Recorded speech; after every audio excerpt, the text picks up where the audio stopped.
My dear friends and professionalists, I am Uday Singh, advocate speaking. ನೀವೆಲ್ಲರೂ ಸಹ ನನ್ನ channel ಅನ್ನು ನೋಡ್ತಾ ಇದ್ದೀರಿ ಅಂತ ನಾನು ಅಂದ್ಕೊಂಡಿದ್ದೀನಿ. ಶೇರ್ ಮಾಡಿ, ಲೈಕ್ ಮಾಡಿ, ಕಮೆಂಟ್ ಮಾಡಿ ಮತ್ತು ನನ್ನ ಚಾನೆಲ್ಗೆ ಇನ್ನೂ ಯಾರ್ಯಾರು ಸಬ್ಸ್ಕ್ರೈಬ್ ಆಗಿಲ್ಲ ನೀವೆಲ್ಲರೂ ಸಬ್ಸ್ಕ್ರೈಬ್ ಆಗಬೇಕಂತ ಕೇಳ್ಕೊಳ್ತಾ ಇವತ್ತು ನಾನು ಇನ್ನೊಂದು ವಿಷಯವನ್ನು ತೆಗೆದುಕೊಂಡು ನಿಮ್ಮ ಮುಂದೆ ಬಂದಿದ್ದೀನಿ. ಇವತ್ತು ನಾನು ಆಯ್ಕೆ ಮಾಡ್ಕೊಂಡಿರ್ತಕ್ಕಂಥ ವಿಷಯ ಅಂತಂದ್ರೆ ಯಾವುದೇ ಒಂದು ದಾವೆಯನ್ನು ಹಾಕಿದಾಗ ಸಿವಿಲ್ ದಾವೆಯನ್ನು ಹೂಡಿದಂತ ಸಂದರ್ಭದೊಳಗಡೆ ಆ ದಾವೆ ವಜಾಗೊಳ್ಳಲಿಕ್ಕೆ ಏನೇನು ಕಾರಣಗಳಿದ್ದಾವೆ CPC 1908 ಅಲ್ಲಿ ಯಾವ ಕಾರಣಗಳಿಂದ ಇವತ್ತು ದಾವೆ ಡಿಸ್ಮಿಸ್ ಆಗ್ತಿದೆ. ಈ ಒಂದು ವಿಡಿಯೋ ಬಗ್ಗೆ ನಾನು ಒಂದಿಷ್ಟು ತಿಳಿಸಲಿಕ್ಕೆ ಪ್ರಯತ್ನ ಮಾಡ್ತಾ ಇದ್ದೀನಿ.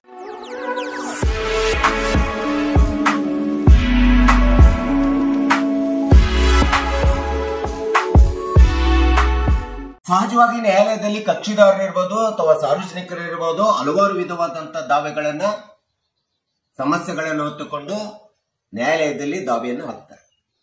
ಇದು ನಿಮಗೆ ಸಹಜವಾಗಿ ಗೊತ್ತಿರುವಂತ ಅಂಶ.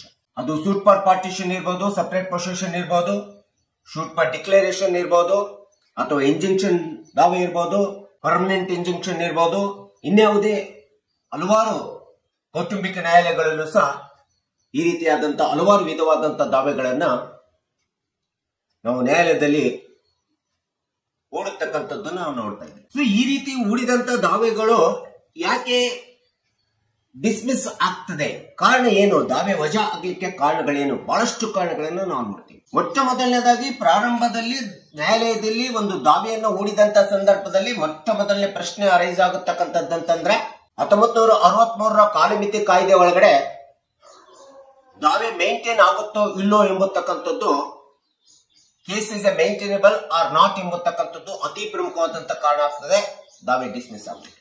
ಅಥವಾ ಅಂತಿಮವಾಗಿ ಇಡೀ ದಾವೆ ಸಂಪೂರ್ಣ ಪ್ರಕ್ರಿಯೆ ನಡೆದು ಅಂತಿಮ ತೀರ್ಪಿನೊಳಗಡೆ ದಾವೆಯನ್ನು ಡಿಸ್ಮಿಸ್ ಮಾಡತಕ್ಕಂಥದ್ದು, ಡಿಸ್ಮಿಸ್ ಆಗತಕ್ಕಂಥದ್ದು ಸಂಭವನ ನಾವು ನೋಡ್ತಾ ಇದ್ದೀವಿ. ಹೀಗೆ ಒಂದು ಸಿವಿಲ್ ದಾವೆ ಯಾಕೆ ಡಿಸ್ಮಿಸ್ ಆಗ್ತದೆ ಅನ್ಲಿಕ್ಕೆ ಹಲವಾರು ಕಾರಣಗಳನ್ನ ನಾವಿಲ್ಲಿ ಕಾಣಬಹುದು. ಮೊಟ್ಟ ಮೊದಲದಾಗಿ ಹೇಳ್ಬೇಕಂತಂದ್ರೆ ಕಾಸ್ ಆಫ್ ಆಕ್ಷನ್ ಅನ್ನ ನಾವು ನೋಡ್ಬೇಕಾಗುತ್ತೆ.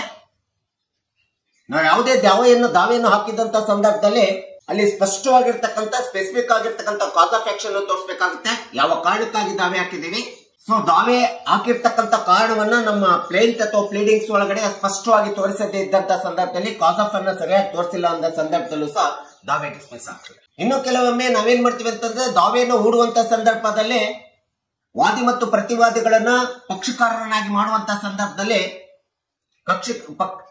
ಕಕ್ಷಿದಾರನ ಒಂದು ಮಾಹಿತಿಯನ್ನ, ಮೌಖಿಕ ಮಾಹಿತಿಯ ಆಧಾರದ ಮೇಲೆ ನಾವು ವಾದಿಗಳನ್ನ ಮತ್ತು ಪ್ರತಿವಾದಿಗಳನ್ನ ದಾವೆಯಲ್ಲಿ ತರ್ತೀವಿ. ಕೆಲವೊಂದು ಸಂದರ್ಭದಲ್ಲಿ ಯಾರೋ ದಾವೆಯಲ್ಲಿ ಬಂದಿರ್ತಕ್ಕಂಥ ವಾದಿ ಸತ್ತೋಗಿರ್ತಾನೆ ಅಥವಾ ಪ್ರತಿವಾದಿ ಸತ್ತೋಗಿರ್ತಾನೆ. ನಾವು ಮೌಖಿಕ ಮಾಹಿತಿ ಮೇಲೆ ಸತ್ತವರ ಮೇಲೆ ದಾವೆಯನ್ನು ಹಾಕ್ಬಿಡ್ತೀವಿ.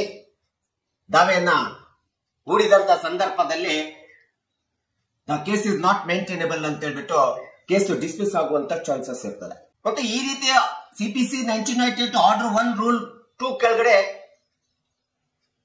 ಯಾರು ದಾವೆಯಲ್ಲಿ ಬರಬೇಕಾಗಿದೆ, ಕಾನೂನುಬದ್ಧವಾಗಿ ಯಾರಿಗೆ ಲೀಗಲ್ ಏಡ್ಸ್ ಇದೆ, ಯಾರು ಕೊಪಾರ್ಸ್ನರ್ ಇದ್ದಾರೆ, ಯಾರಿಗೆ ಹಕ್ಕು ಇದೆ,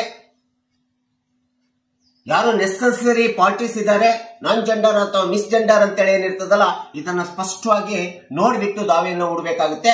ಇದನ್ನು ನೋಡದೆ ದಾವೆ ಹೂಡಿದಂತ ಸಂದರ್ಭದಲ್ಲಿ ಸಹಜವಾಗಿ ದಾವೆ ವಜಾಗೊಳ್ಳುತ್ತಕ್ಕಂಥದ್ದು ನಾವು ನೋಡ್ತಾ ಇದ್ದೀವಿ. ಇನ್ನೊಂದು ಅತಿ ಪ್ರಮುಖವಾದಂತ ಕಾರಣ ಅಂತಂದ್ರೆ ದಾವೆ ಹಾಕಿದಂತ ಸಂದರ್ಭದಲ್ಲಿ CPC 1998 ಆರ್ಡರ್ ರೂಲ್ 2 ಪ್ರಕಾರ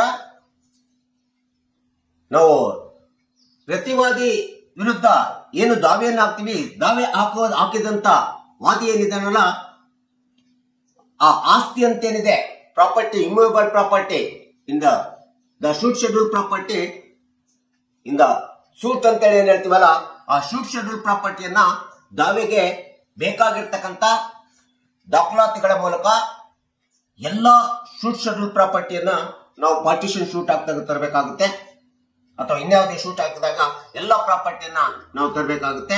ಒಂದು ವೇಳೆ ಯಾವ್ದಾದ್ರು ಪ್ರಾಪರ್ಟಿಯನ್ನ ಇಂಟೆನ್ಷನಲಿ ಉದ್ದೇಶಪೂರ್ವಕವಾಗಿ ನಾವು ಐಡ್ ಬಿಟ್ಟು ಭಾಗಶವಾದಂತ ಪ್ರಾಪರ್ಟಿನೇ ಹಾಕೊಂಡು ದಾವೆಯನ್ನ ನಾವು ನಮ್ಮ ಪರವಾಗಿ ಮಾಡ್ಕೊಳ್ತೀವಿ ಅಂತಂದ್ರೆ ಅದು ತುಂಬಾ ಕಷ್ಟ ಆಗ್ತದೆ. ಇಂಥ ಸಂದರ್ಭದಲ್ಲೂ ಸಹ ದಾವೆ ವಜಾಗೊಳ್ಳುವಂತದ್ದು ಚಾನ್ಸಸ್ ಇರ್ತದೆ. ಹಾಗೆ ಒಂದು ಸಿವಿಲ್ ದಾವೆಯನ್ನು ಹೂಡುವಂತ ಸಂದರ್ಭದಲ್ಲಿ ಜಿನಾಲಜಿ ಬಹಳ ಮುಖ್ಯ ಇರ್ತದೆ. ಫ್ಯಾಮಿಲಿ ಟ್ರೀ ಅಂತ ಹೇಳ್ತೀವಿ. ಈ ಫ್ಯಾಮಿಲಿ ಟ್ರೀಯನ್ನ ನಾವು ಕರೆಕ್ಟ್ ಆಗಿ ತರಬೇಕಾಗುತ್ತೆ. ಅದು ಕಪಾರ್ಷನಲ್ ರೈಟ್ಸ್ ಇರ್ಬೋದು, ಲೀಗಲ್ ರೈಟ್ಸ್ ಇರ್ಬೋದು, ಸಕ್ಸೆಷನ್ ಪ್ರಕಾರ ಬರ್ತಕ್ಕಂತ ಹಕ್ಕು ಇರ್ಬೋದು, ಇದೆಲ್ಲದನ್ನ ನೋಡ್ಬಿಟ್ಟು ಈ ವಂಶ ವೃಕ್ಷ ಅಂತ ಹೇಳ್ತೀವಲ್ಲ, ಆ ವಂಶ ವೃಕ್ಷವನ್ನ ಅಥವಾ ಫ್ಯಾಮಿಲಿ ಟ್ರೀಯನ್ನ, ಜಿನಾಲಜಿಯನ್ನ ಕರೆಕ್ಟ್ ಆಗಿ ದಾವೆಯಲ್ಲಿ ತೋರಿಸಬೇಕಾಗುತ್ತೆ. ತೋರಿಸದೇ ಇದ್ದಂತ ಸಂದರ್ಭದಲ್ಲೂ ಸಹ ಇದು ಒಂದು ದೋಷಪೂರಿತವಾದಂತಹ ಅಂಶ ದಾವೆಯಲ್ಲಿ ಕಂಡು ಬರ್ಲಿಕ್ಕೆ ಸಾಧ್ಯತೆ ಇದೆ. ಇನ್ನು ಒಂದು ಸಿವಿಲ್ ದಾವೆಯನ್ನು ಹಾಕುವಂತ ಸಂದರ್ಭದಲ್ಲಿ ಅಲ್ಲಿ ಅತಿ ಪ್ರಮುಖವಾದಂತಹ ಅಂಶ ಅಂತಂದ್ರೆ court fee shoot valuation act ಪ್ರಕಾರ 1958 determination court fee section 7 class 2 ಅಲ್ಲಿ ಕೋರ್ಟಿನ ಶುಲ್ಕವನ್ನ ಕರೆಕ್ಟ್ ಆಗಿ ಕಟ್ಟಬೇಕಾಗುತ್ತೆ.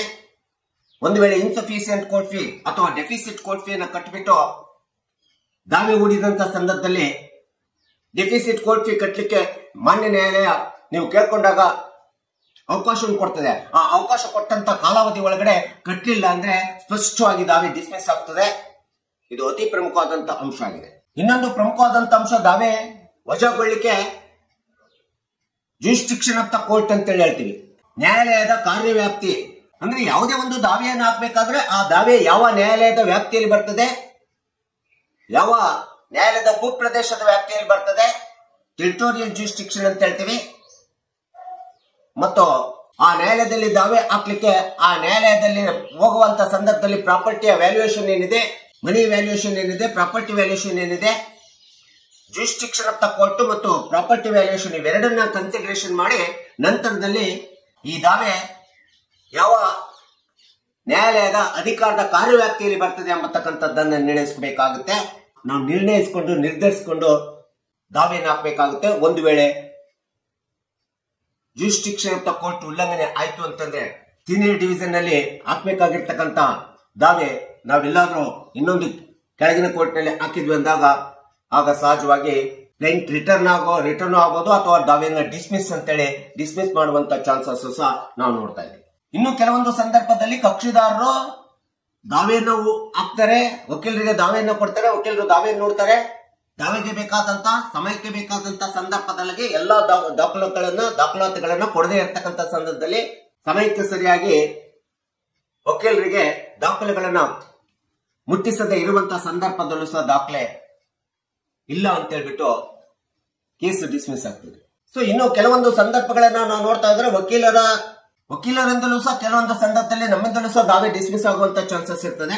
ಅದು ಉದಾಹರಣೆ ಅಂತಂದ್ರೆ ನಾವು ಕೇಸ್ ಹಾಕ್ಬಿಟ್ಟು ಆ ಕೇಸಿನ ಬಗ್ಗೆ ಕಾಳಜಿ ವಹಿಸೇ ಇರ್ತಕ್ಕಂಥ ಸಂದರ್ಭ ಇರ್ಬೋದು, ದಾವೆಯನ್ನ ನಿರಂತರವಾಗಿ ಕೋರ್ಟಿನ ಪ್ರೊಸೀಡಿಂಗ್ ಸ್ಟೇಜ್ ಪ್ರಕಾರ ನಡೆಸದೇ ಇರ್ತಕ್ಕಂಥ ಸಂದರ್ಭ ಇರ್ಬೋದು, ಸೊ ಅಥವಾ ಪಕ್ಷಕಾರರು ಕೊಟ್ಟಿರ್ತಕ್ಕಂಥ ದಾಖಲೆಗಳನ್ನ ಮಾನ್ಯ ನ್ಯಾಯಾಲಯಕ್ಕೆ ತಲುಪಿಸದೇ ಇರ್ತಕ್ಕಂಥ ಸಂದರ್ಭಗಳಿರ್ಬೋದು. ಇನ್ನು ಕೆಲವೊಂದು ಸಂದರ್ಭದಲ್ಲಿ ಯಾವುದೋ ಒತ್ತಡಕ್ಕೆ ಮಣಿದು ಮೆಮೊ ಮೂವ್ಮೆಂಟ್ ಮಾಡಿಬಿಟ್ಟು ಕೇಸ್ ಡಿಸ್ಮಿಸ್ ಆಗುವಂತ ಸಂದರ್ಭಗಳಿರ್ಬೋದು. ಅಂತಿಮವಾಗಿ ನಮ್ಮ ದಾವೆ ನಡೆಸ್ಕೊಂಡು ಹೋಗ್ತೀವಿ, ಕೊನೆಗೆ ಆರ್ಗ್ಯುಮೆಂಟ್ ಬರ್ತದೆ. ಆ ಆರ್ಗ್ಯುಮೆಂಟ್ ಸ್ಟೇಜ್ ಒಳಗಡೆ ಮಾನ್ಯ ನ್ಯಾಯಾಲಯಕ್ಕೆ ಅಥವಾ ನ್ಯಾಯಾಧೀಶರಿಗೆ ನಮ್ಮ ಕೇಸಿನ ಬಗ್ಗೆ ತೊರೋ ಆಗಿರ್ತಕ್ಕಂಥ ನಮ್ಮ ಕೇಸ್ ಮೆರಿಟ್ಸ್ ಅನ್ನ ಕರೆಕ್ಟ್ ಆಗಿ ಆರ್ಗ್ಯುಮೆಂಟ್ ಮಾಡಿ ಆರ್ಗ್ಯುಮೆಂಟ್ ಮೂಲಕ ಮಾನ್ಯ ನ್ಯಾಯಾಲಯಕ್ಕೆ ಅಥವಾ ನ್ಯಾಯಾಧೀಶರಿಗೆ ಕನ್ವಿನ್ಸ್ ಮಾಡೋದರಲ್ಲಿ ನಾವು ವಿಫಲರಾಗಿರ್ಬೋದು ಆಗಬಹುದು. ಇಂಥ ಸಂದರ್ಭಗಳಲ್ಲೂ ಸಹ ಎಲ್ಲ ಒಂದು ತಪ್ಪಿನಿಂದ ದಾವೆ ವಜಾಗೊಳ್ಳುತ್ತಕ್ಕಂಥದ್ದನ್ನು ನಾವು ನೋಡ್ತೀವಿ. ಇನ್ನು ಕೆಲವೊಂದು ಸಂದರ್ಭದಲ್ಲಿ ಜಡ್ಜಸ್ ಗಳ ತಪ್ಪಿನಿಂದಲೂ ಸಹ ದಾವೆ ವಜಾಗೊಂಡಿರ್ತಕ್ಕಂಥ ಉದಾಹರಣೆಗಳಿದಾವೆ. ಯಾಕಂದ್ರೆ ದಾಖಲೆಗಳನ್ನ ಸರಿಯಾದ ರೀತಿ ನೋಡದೆ ಜಡ್ಜ್ಮೆಂಟ್ ಅನ್ನ, ಆರ್ಡರ್ ಅನ್ನ, ಡಿಗ್ರಿಯನ್ನ ಮಾಡಿದಂತ ಸಂದರ್ಭದಲ್ಲೂ ಸಹ ಕಣ್ತಪ್ಪಿ ಡಿಗ್ರಿಯನ್ನ ಮಾಡಿದಂತ ಸಂದರ್ಭದಲ್ಲೂ ಸಹ ದಾವೆ ನಮ್ಮ ಪರವಾಗಿ ಇರದೆ ಡಿಸ್ಮಿಸ್ ಆಗಿರ್ತಕ್ಕಂಥದ್ದು ಸಹ ಎಷ್ಟೋ ನಾವು ಉದಾಹರಣೆಗಳನ್ನ ನಾವು ನ್ಯಾಯಾಲಯಗಳಲ್ಲಿ ನೋಡ್ತೀವಿ. ಹೀಗೆ ವಜಾಗೊಂಡಂತ ದಾವೆ ವಜಾಗೊಂಡಿದೆ, ಮುಂದೇನ್ ಮಾಡ್ಬೇಕಂತೇಳಿ ಅಂದ್ಕೊಂಡಾಗ ಯಾವುದೇ ದಾವೆ ವಜಾಗೊಂಡಿದೆ ಅಂದ ತಕ್ಷಣ, ಡಿಸ್ಮಿಸ್ ಆಗಿದೆ ಅಂದ ತಕ್ಷಣ ನಾವ್ ಯಾರು ಸಹ ಹತಾಶರಾಗಬಾರ್ದು, ಬೇಜಾರ್ ಮಾಡ್ಕೋಬಾರ್ದು. ತಕ್ಷಣದಲ್ಲಿ ಒಂದು ಸರ್ಟಿಫೈಡ್ ಕಾಪಿಯನ್ನು ಹಾಕೊಂಡು ಜಡ್ಜ್ಮೆಂಟ್ ಆರ್ಡರ್ ಡಿಗ್ರಿಯನ್ನು ನೀವು ಸರ್ಟಿಫೈಡ್ ಕಾಪಿಯನ್ನು ತೆಗೆದುಕೊಂಡು ನಿಮ್ಮ ವಕೀಲರ ಮೂಲಕ ಅದನ್ನು ಓದಿಸಿ ತಿಳ್ಕೋಬೇಕಾಗುತ್ತೆ. ಯಾಕೆ ದಾವೆ ವಜಾಗೊಂಡಿದೆ, ಏನು ದೋಷ ಇದೆ, ಏನು ಡಿಮೆರಿಟ್ಸ್ ದಾವೆಯಲ್ಲಿದೆ ಎಂಬತಕ್ಕಂಥದ್ದನ್ನ, ಯಾವ ಕಾರಣದಿಂದ ನನ್ನ ದಾವೆ ವಜಾಗೊಂಡಿದೆ ಎಂಬತಕ್ಕಂಥದ್ದನ್ನ ನಿಮ್ಮ ವಕೀಲರಿಂದ ಅದನ್ನ ಜಡ್ಜ್ಮೆಂಟ್ ಅನ್ನ ಓದಿಸ್ಕೊಂಡು ಆರ್ಡರ್ ನ ಡಿಗ್ರಿನ ತಿಳ್ಕೊಂಡು ನಂತರ ಅಷ್ಟು ನಿಮ್ಮ ವಕೀಲರಿಂದ ನಿಮಗೆ ಸಮಾಧಾನ ಆಗಿಲ್ಲ ಅಂತಂದ್ರೆ ಇನ್ನು ಹಿರಿಯ ವಕೀಲರಿಗೆ ಭೇಟಿಯಾಗಿ ಸೆಕೆಂಡ್ ಒಪಿನಿಯನ್ ತೆಗೆದುಕೋಬೇಕಾಗುತ್ತೆ.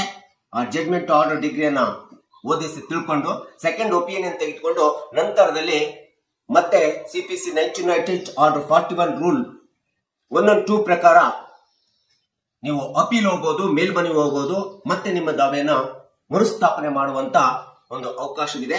ಅಥವಾ ಹೈಕೋರ್ಟಿಗೆ ಹೋಗೋದಾದ್ರೆ ನೀವು ರೆಗ್ಯುಲರ್ ಫಸ್ಟ್ ಅಪೀಲು,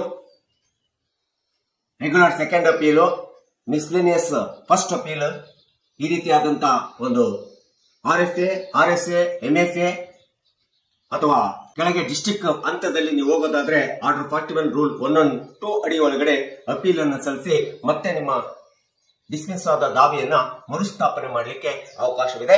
ದಾವೆ ಡಿಸ್ಮಿಸ್ ಆಗಿದೆ ಅಂದ ತಕ್ಷಣ ಹತಾಶರಾಗುವಂತ ಅವಶ್ಯಕತೆ ಇಲ್ಲ, ಬೇಜಾರಾಗುವಂತ ಅವಶ್ಯಕತೆ ಇಲ್ಲ. ಸೊ ಹೀಗೆ ಒಂದು ಸಿವಿಲ್ ದಾವೆ ವಜಾ ಆಗಿದೆ ಅನ್ನಲಿಕ್ಕೆ ಬಹಳಷ್ಟು ಕಾರಣಗಳನ್ನ ನಾವು ನೋಡ್ತಾ ಇದ್ದೀವಿ. ಎಲ್ಲ ಕಾರಣಗಳನ್ನ ನಾನು ನಿಮ್ಮ ಮುಂದೆ ಸಂಕ್ಷಿಪ್ತವಾಗಿ ವಿವರಣೆ ಕೊಟ್ಟಿದ್ದೇನೆ.